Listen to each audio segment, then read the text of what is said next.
Chapter 14: Breathing and Exchange of Gases.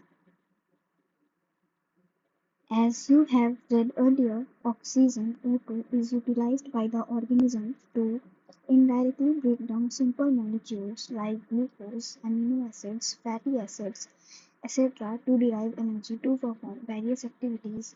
Carbon dioxide (CO2), which is harmful, is also released during above catabolic reaction. It is, therefore, evident that oxygen has to be continuously provided to the cells and CO2 produced by the cells have to be released out. This process of exchange of oxygen from the atmosphere with CO2 produced by the cells is called breathing, commonly called as respiration. Place your hands on your chest. You can feel the chest moving up and down. You know that it is due to breathing. How do we breathe? The respiratory organs and the mechanism of breathing are described in the following sections of the chapter 14.1. Respiratory organs. Mechanism of breathing vary among different groups of animals depending mainly on their habitats and levels of organization. Lower invertebrates like sponges, coelenterate, flatbones, etc. exchange oxygen with CO2 by simple diffusion over their entire body surface. Earthworms use their moist cuticle and insects have a network of tubes, tracheal tubes, to transport atmospheric air within the body.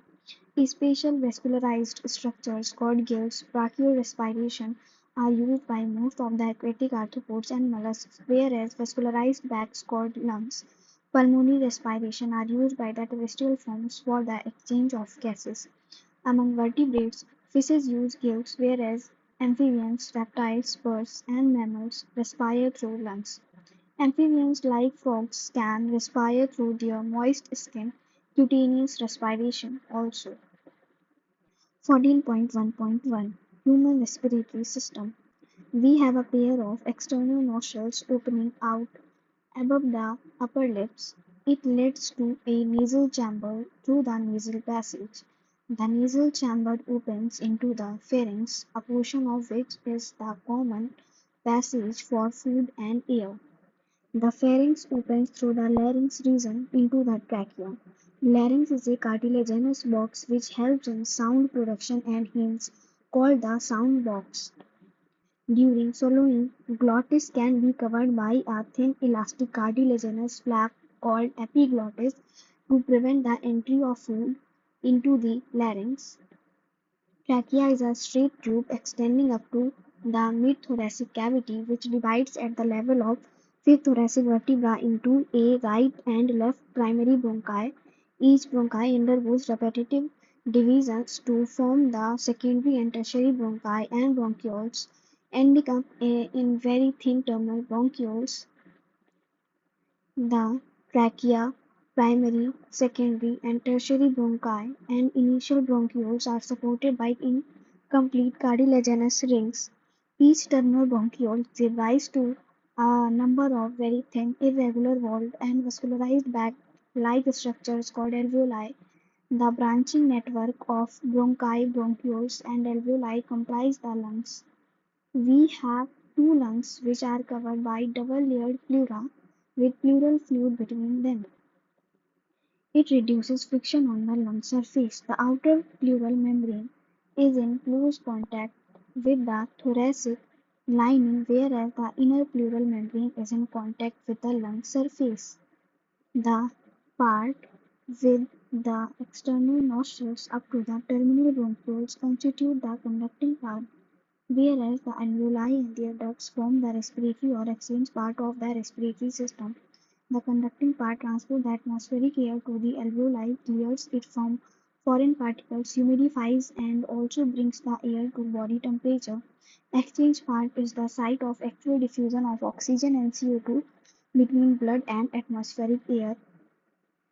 The lungs are situated in the thoracic chamber, which is anatomically an airtight chamber.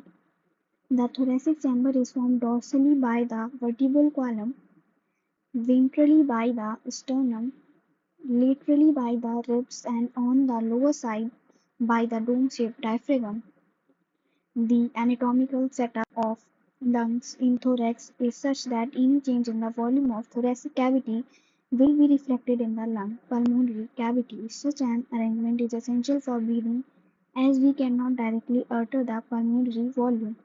Respiration involves the following steps: breathing or pulmonary ventilation, by which atmospheric air is drawn in and CO2-rich alveolar air is released out. Diffusion of gases, oxygen and CO2 across alveolar membrane. Transport of gases by the blood. Diffusion of oxygen and CO2 between blood and tissues. Utilization of O2 by the cells for catabolic reactions and resultant release of CO2, cellular respiration, as dealt in the chapter 12. Figure 14.1 Diagrammatic view of human respiratory system. Sectional view of the left lung is also shown. Epiglottis, larynx, trachea, pleural membrane, alveoli, pleural fluid, bronchiole, diaphragm, lung, cut end of rib, bronchus. 14.2 Mechanism of breathing. Breathing involves two stages: inspiration, during which atmospheric air is drawn in, and expiration, by which the alveolar air is released out. The movement of air into and out of the lungs is carried out by creating a pressure gradient between the lungs and the atmosphere. Inspiration can occur if the pressure within the lungs intrapulmonary pressure is less than the atmospheric pressure, that is, there is a negative pressure in the lungs with respect to the atmospheric pressure. Similarly, expiration takes place when the intrapulmonary pressure is higher than the atmospheric pressure. The diaphragm and its specialized set of muscles, external and internal intercostals between the ribs, help in generation of such gradients. Inspiration is initiated by the contraction of diaphragm, which increases the volume of thoracic chamber in the anterior-posterior axis. The contraction of external intercostal muscles lift up the ribs and the sternum, causing an increase in the volume of the thoracic chamber in the dorsoventral axis. The overall increase in the thoracic volume causes a similar increase in pulmonary volume. An increase in pulmonary volume decreases the intrapulmonary pressure to less than the atmospheric pressure, which forces the air from outside to move into the lungs. That is inspiration. Relaxation of the diaphragm and the intercostal muscles returns the diaphragm and sternum to their normal positions and reduces the thoracic volume and thereby the pulmonary volume. This leads to an increase in intrapulmonary pressure to slightly above the atmospheric pressure, causing the expulsion of air from the lungs, that is expiration. We have the ability to increase the strength of inspiration and expiration with the help of additional muscles in the abdomen. On an average, a healthy human breathes 12 to 16 times per minute. The volume of air involved in breathing movements can be estimated by using a spirometer, which helps in clinical assessment of pulmonary functions. Figure 14.2 Mechanism of breathing showing A. Inspiration, air entering lungs, volume of thorax increased, ribs and sternum raised, rib cage, diaphragm contracted. Mechanism of breathing showing B. Expiration, air expelled from lungs, volume of thorax decreased, ribs and sternum returned to original position, diaphragm relaxed and arched upwards. 14.2.1 Respiratory volumes and capacities. TV tidal volume. Volume of air inspired or expired during a normal respiration. It is approx 500 ml, that is, a healthy man can inspire or expire approximately 6,000 to 8,000 ml of air per minute. Inspiratory reserve volume IRV, additional volume of air a person can inspire by a forcible inspiration. This averages 2,500 ml to 3,000 ml. Expiratory reserve volume ERV, additional volume of air a person can expire by a forcible expiration. This averages 1,000 ml to 1,100 ml. Residual volume RV, volume of air remaining in the lungs even after a forcible expiration. This averages 1100 ml to 1200 ml. By adding up a few respiratory volumes described above, one can derive various pulmonary capacities which can be used in clinical diagnosis. Inspiratory capacity IC, total volume of air a person can inspire after a normal expiration. This includes tidal volume and inspiratory reserve volume (TV plus IRV). Expiratory capacity (EC), total volume of air a person can expire after a normal inspiration. This includes tidal volume and expiratory reserve volume (TV plus ERV). Functional residual capacity (FRC), volume of air that will remain in the lungs after a normal expiration. This includes ERV plus RV. Vital capacity (VC), the maximum volume of air a person can breathe in after a forced expiration. This includes ERV, TB, and IRV. Or the maximum volume of air a person can breathe out after a forced inspiration. Total lung capacity (TLC), total volume of air accommodated in the lungs at the end of forced inspiration. This includes RV, ERV, TV, and IRV, or vital capacity plus residual volume. 14.3 Exchange of gases. Alveoli are the primary site of exchange of gases. Exchange of gases also occur between blood and tissues. Oxygen and CO2 are exchanged in these sites by simple diffusion, mainly based on pressure or concentration gradient. Solubility of the gases as well as the thickness of the membranes involved in diffusion are also some important factors that can affect the rate of diffusion. Pressure contributed by an individual gas in a mixture of gases is called partial pressure and is represented as PO2 for oxygen and PCO2 for carbon dioxide. Partial pressure of these two gases in the atmospheric air and two sites of diffusion are given in Table 14.1 and in Figure 14.3. The data given in the table clearly indicates a concentration gradient for oxygen from alveoli to blood and blood to tissues. Table 14.1. Partial pressure in mmHg of oxygen and carbon dioxide at different parts involved in diffusion in comparison to those in atmosphere. Respiratory gas. Oxygen, atmospheric air 159, alveoli 104, blood deoxygenated 40, blood oxygenated 95, tissues 40. Respiratory gas CO2, atmospheric air 0.3, alveoli 40, blood deoxygenated 45, blood oxygenated 40, tissues 45. Figure 14.3 Diagrammatic representation of exchange of gases at the alveolus and the body tissues with blood and transport of oxygen and carbon dioxide. Inspired air. Alveolar air PO2 104 mmHg, PCO2 40 mmHg in alveolus. Then pulmonary V, left atrium. Systemic arteries carrying oxygenated blood PO2 95 mmHg, PCO2 40 mmHg, CO2, O2 exchange, body tissues.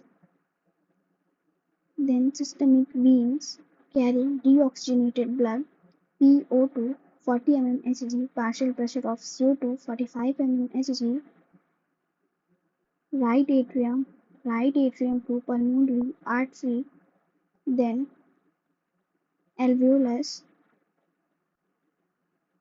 then expired air.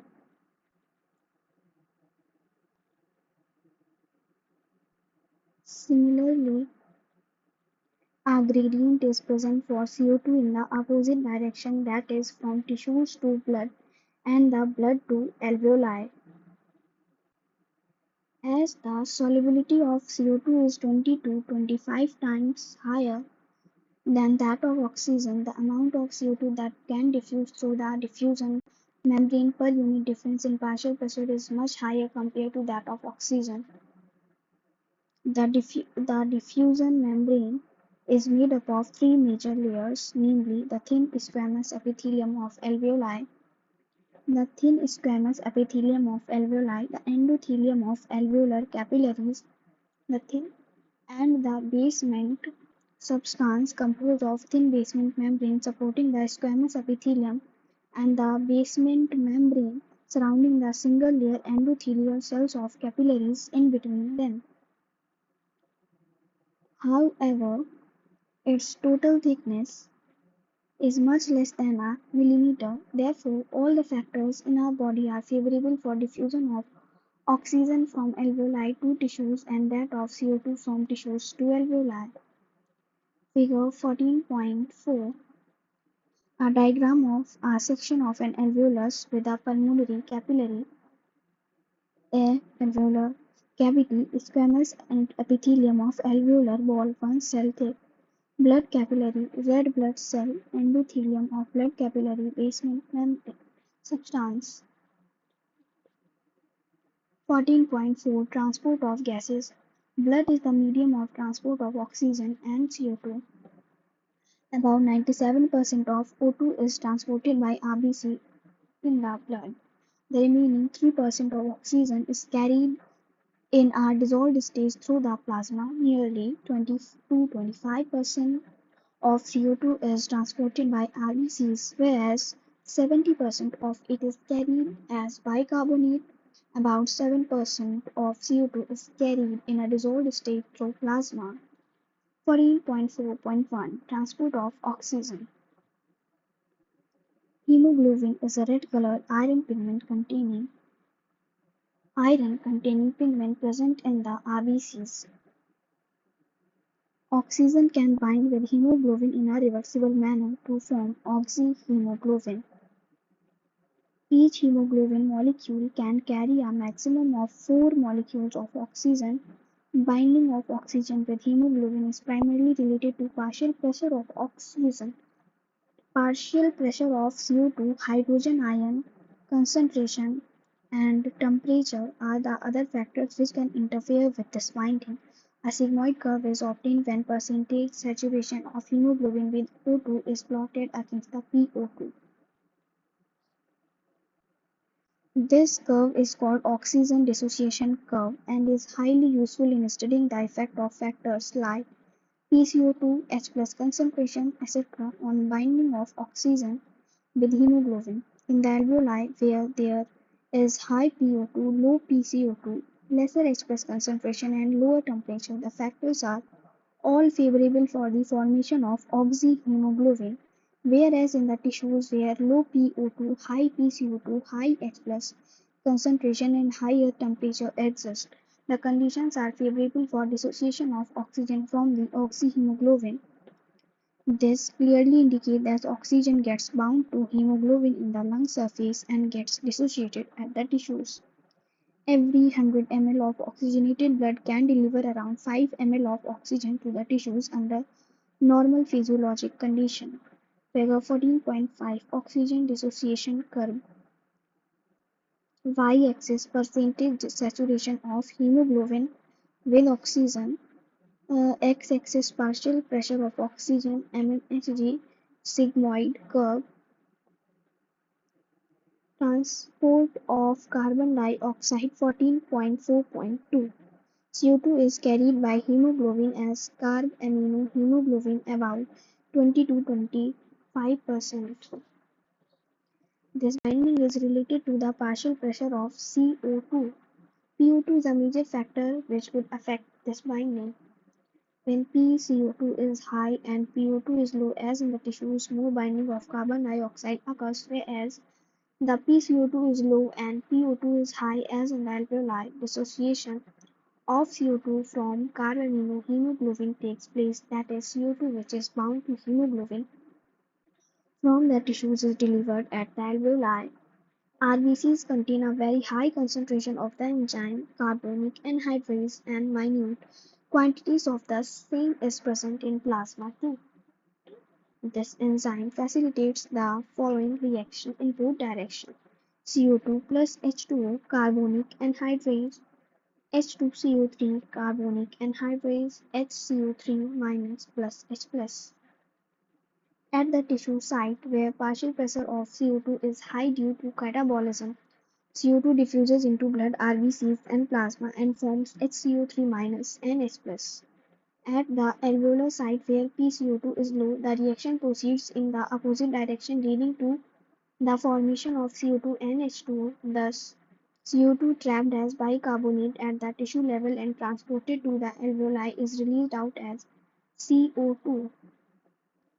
Every 100 ml of deoxygenated blood delivers approx 4 ml of CO2 to the alveoli. 14.5 Regulation of respiration. Human beings have a significant ability to maintain and moderate the respiratory rhythm to suit the demands of the body tissues. This is done by the neural system, a specialized center present in the medulla region of the brain called respiratory rhythm center is primarily responsible for this regulation. Another center present in the pons region of the brain called pneumotoxic center can moderate the functions of the respiratory rhythm center. Neural signal from this center can reduce the duration of inspiration and thereby alter the respiratory rate. A chemosensitive area is situated adjacent to the rhythm center, which is highly sensitive to CO2 and hydrogen ions. Increase in these substances can activate this center, which in turn can signal the rhythm center to make necessary adjustments in the respiratory process by which these substances can be eliminated. Receptors associated with aortic arc and carotid artery can recognize changes in CO2 and H plus concentration and send necessary signals to the rhythm center for remedial actions. The role of oxygen in the regulation of respiratory rhythm is quite insignificant. 14.6 Disorders of respiratory system. Asthma is a difficulty in breathing causing wheezing due to inflammation of bronchi and bronchioles. Emphysema is a chronic disorder in which alveolar walls are damaged due to which respiratory surface is decreased. One of the major causes of death is cigarette smoking. Occupational respiratory disorders. In certain industries, especially those involving grinding or stone breaking, so much dust is produced that the defense mechanism of the body cannot fully cope up with the situation. Long exposure can give rise to inflammation leading to fibrosis, proliferation of fibrous tissues, and thus causing serious lung damage. Workers in such industries should wear protective masks. Summary. Cells utilize oxygen for metabolism and produce energy along with substances like carbon dioxide, which is harmful. Animals have evolved different mechanisms for the transport of oxygen to the cells and for the removal of carbon dioxide from there. We have a well-developed respiratory system comprising two lungs and associated air passages to perform this function. The first step in respiration is breathing, by which atmospheric air is taken in inspiration and the alveolar air is released out. Expiration, exchange of oxygen and CO2 between deoxygenated blood and alveoli. Transport of these gases throughout the body by blood.